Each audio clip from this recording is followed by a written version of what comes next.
फिर निवास स्थान के लिए 10 पर्दे बनवाना, इनको बटी हुई सनी वाले और नीले, बैंगनी और लाल रंग के कपड़े का कढ़ाई के काम किए हुए करूबों के साथ बनवाना। एक एक पर्दे की लंबाई 28 हाथ और चौड़ाई 4 हाथ की हो, सब पर्दे एक ही नाप के हों। 5 पर्दे एक दूसरे से जुड़े हुए हों, और फिर जो 5 पर्दे रहेंगे वे भी एक दूसरे से जुड़े हुए हों। और जहां ये दोनों पर्दे जोड़े जाएं वहां की दोनों छोरों पर नीली नीली फलियां लगवाना।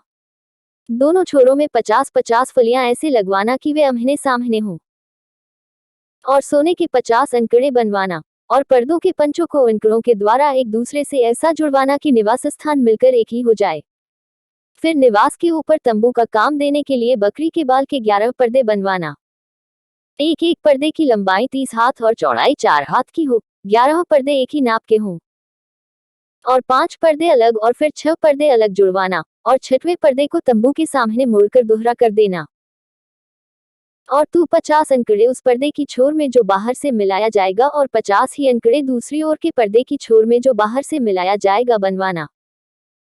और पीतल के 50 अंकड़े बनाना, और अंकड़ों को फलियों में लगाकर तंबू को ऐसा जुड़वाना कि वह मिलकर एक ही हो जाए।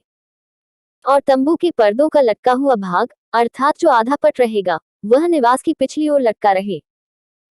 और तंबू के पर्दों की लंबाई में से हाथ भर इधर और हाथ भर उधर निवास के ढांकने के लिए उसकी दोनों लिंगों पर लटका हुआ रहे।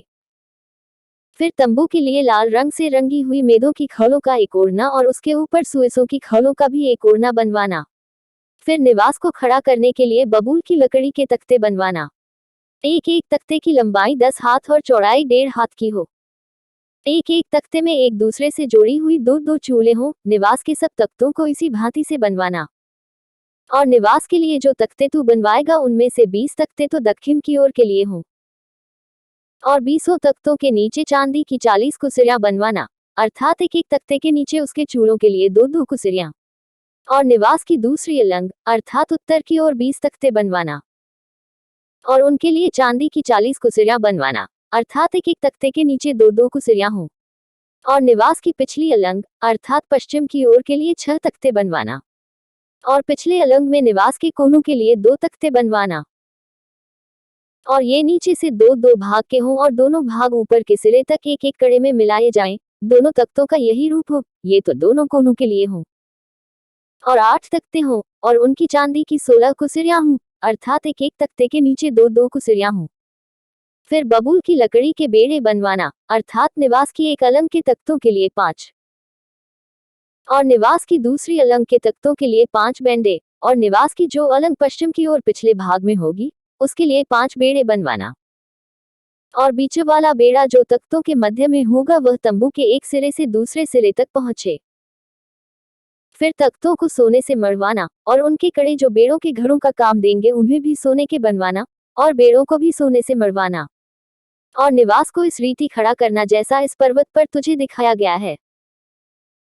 फिर नीले, बैंगनी और लाल रंग के और बटी हुई सूक्ष्म सनी वाले कपड़े का एक बीच वाला पर्दा बनवाना, वह कढ़ाई के काम किए हुए करूबों के साथ बने। और उसको सोने से मढ़े हुए बबूल के 4 खंभों पर लटकाना, इनकी अंकैयां सोने की हों, और ये चांदी की 4 कुसिरियों पर खड़ी रहें।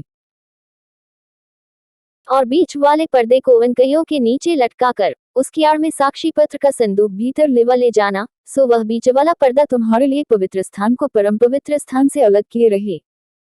फिर परम पवित्र स्थान में साक्षी पत्र के संदूक के ऊपर प्रायश्चित के ढकने को रखना, और उस पर्दे के बाहर निवास की उत्तर अलंग मेज रखना, और उसकी दक्षिण अलंग मेज के सामने दीवट को रखना। फिर तंबू के द्वार के लिए नीले, बैंगनी और लाल रंग के और बटी हुई सूक्ष्म सनी वाले कपड़े का कढ़ाई का काम किया हुआ एक पर्दा बनवाना। और इस पर्दे के लिए बबूल के 5 खंभे बनवाना, और उनको सोने से मढ़वाना, उनकी कड़ियां सोने की हो, और उनके लिए पीतल की 5 कुसिरियां ढलवा कर बनवाना।